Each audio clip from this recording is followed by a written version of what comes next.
हिंदू धर्म में एकादशी व्रत भगवान विष्णु को समर्पित है। एकादशी का व्रत करने से मनुष्य को शुभ फलों की प्राप्ति होती है, लेकिन किसी भी व्रत को करने में उसकी व्रत कथा सुने बिना व्रत करना अपूर्ण माना जाता है। तो आइए इस वीडियो में हम आपको श्रावण पुत्रदा एकादशी की व्रत कथा सुनाते हैं, जो कि 5 अगस्त दिन मंगलवार को है। तो आइए शुरू करते हैं हमारी आज की ये कथा।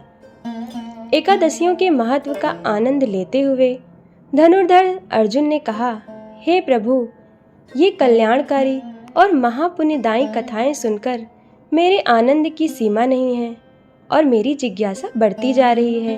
हे कमल नयन, अब आप मुझे श्रावण माह के शुक्ल पक्ष की एकादशी की कथा सुनाने की कृपा करें। इस एकादशी का क्या नाम है तथा इसके व्रत का क्या विधान है?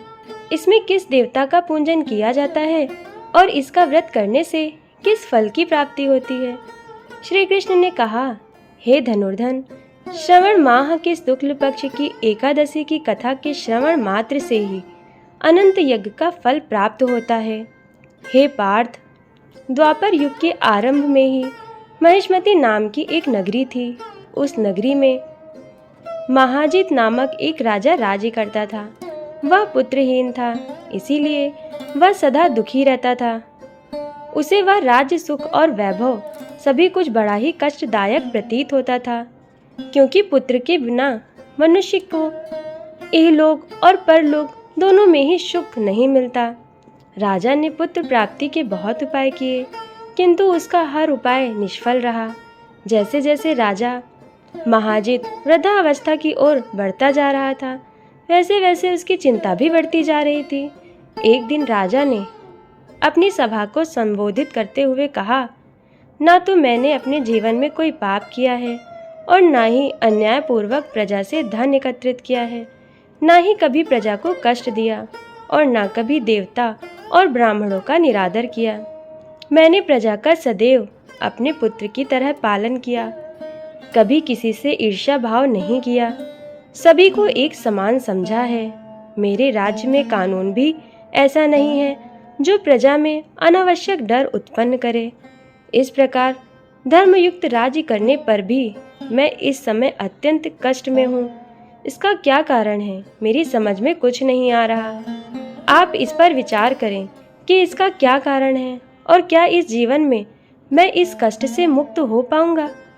राजा के इस कष्ट के निवारण के लिए मंत्री आदि वन को गए, ताकि वहां जाकर किसी ऋषि मुनि को राजा का दुख बताकर कोई समाधान पा सके। वन में जाकर उन्होंने श्रेष्ठ ऋषि मुनियों के दर्शन किए। उस वन में वयोवृद्ध और धर्म के ज्ञाता महर्षि लोमस भी रहते थे। वे सभी जन महर्षि लोमस के पास गए।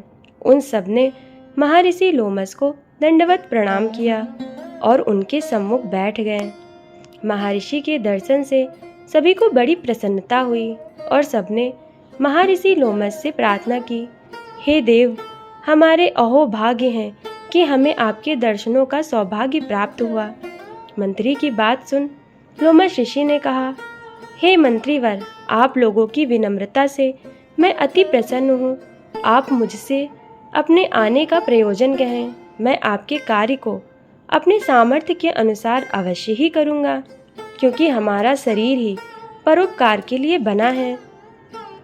लोमस ऋषि के ऐसे मृदु वचन सुनकर मंत्री ने कहा, हे ऋषिवर, आप हमारी सभी बातों को जानने में ब्रह्मा से भी ज़्यादा समर्थ हैं, अतः आप हमारे संदेह को दूर कीजिए। महिष्मति नामक नगरी के हमारे महाराज महाजित बड़े ही धर्मात्मा व प्रजा वात्सल्य हैं। वह प्रजा का पुत्र की तरह धर्मानुसार पालन करते हैं, किंतु फिर भी वे पुत्रहीन हैं। हे महामुनि, इससे वह अत्यंत दुखी हैं। हम लोग उनकी प्रजा हैं, हम भी उनके दुख से दुखी हो रहे हैं, क्योंकि प्रजा का यह कर्तव्य है कि राजा के सुख में सुख माने और दुख में दुख माने। हमें उनके पुत्रहीन होने का भी अभी तक कारण ज्ञात नहीं हुआ, इसलिए हम आपके पास आए हैं। अब आपके दर्शन करके हमको पूर्ण विश्वास है कि हमारा दुख अवश्य ही दूर हो जाएगा, क्योंकि महान पुरुषों के दर्शन मात्र से ही प्रत्येक कार्य की सिद्धि हो जाती है। अतः आप हमें बताने की कृपा करें कि किस विधान से हमारे महाराज पुत्रवान हो सकते हैं। हे ऋषिवर, यह आपका हम पर व हमारे राज्य की प्रजा पर बड़ा उपकार होगा। ऐसे करुण प्रार्थना सुनकर लोमस ऋषि नेत्र बंद करके राजा के पूर्व जन्मों पर विचार करने लगे। कुछ पलों बाद उन्होंने विचार करके कहा, हे भद्र जनों, यह राजा पिछले जन्म में अत्यंत उद्दंड था तथा बुरे कर्म किया करता था। उस जन्म में यह एक गांव से दूसरे गांव में घूमा करता था। एक बार ज्येष्ठ माह के शुक्ल पक्ष की एकादशी के दिन की बात है। यह 2 दिन से भूखा था। दोपहर के समय एक जलाशय पर जल पीने गया। उस स्थान पर उस समय एक गाय जल पी रही थी। राजा ने उसको प्यासी ही भगा दिया और स्वयं जल पीने लगा।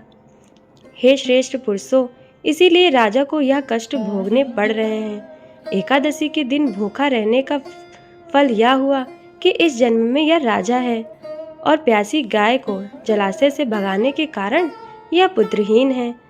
यह जान सभी सभासद प्रार्थना करने लगे, हे ऋषि श्रेष्ठ, शास्त्रों में ऐसा लिखा गया है कि पुण्य से पाप को नष्ट किया जा सकता है। अतः कृपा करके आप हमें कोई ऐसा उपाय बताइए जिससे हमारे राजा के पूर्व जन्म के पाप नष्ट हो जाएं और उन्हें पुत्र रत्न की प्राप्ति हो।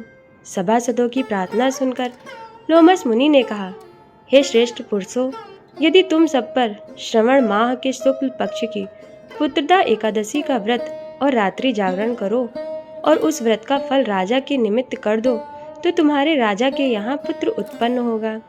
राजा के सभी कष्टों का नाश हो जाएगा। इस उपाय को जानकर मंत्री सहित सभी ने महर्षि को कोटि कोटि धन्यवाद किया तथा उनका आशीर्वाद लेकर अपने राज्य में लौट आए। इसके बाद उन्होंने लोमस ऋषि की आज्ञा अनुसार पुत्रदा एकादशी का विधान पूर्वक उपवास किया और द्वादशी को उसका फल राजा को दे दिया। इस पुण्य के प्रभाव से रानी ने गर्भ धारण किया और 9 माह पश्चात एक अत्यंत तेजस्वी पुत्र को जन्म दिया। हे पांडुपुत्र, इसलिए इस एकादशी का नाम पुत्रदा पड़ा। पुत्र की इच्छा रखने वाले मनुष्यों को विधान पूर्वक श्रवण माह के शुक्ल पक्ष की एकादशी का व्रत करना चाहिए। इस व्रत के प्रभाव से इहलोक में सुख और परलोक में स्वर्ग की प्राप्ति होती है। तो फ्रेंड्स, अगर आपको हमारी आज की ये कथा पसंद आई हो तो हमारे चैनल को सब्सक्राइब कर लीजिए, वीडियो को लाइक करिए, शेयर करिए और कमेंट करके भी हमें ज़रूर बताइए। और साथ ही साथ हमें ये भी बताइए कि आप कौन सी व्रत कथा सुनना चाहते हैं। फिर मिलेंगे अगली वीडियो के साथ। तब तक के लिए जय श्री कृष्णा, राधे राधे।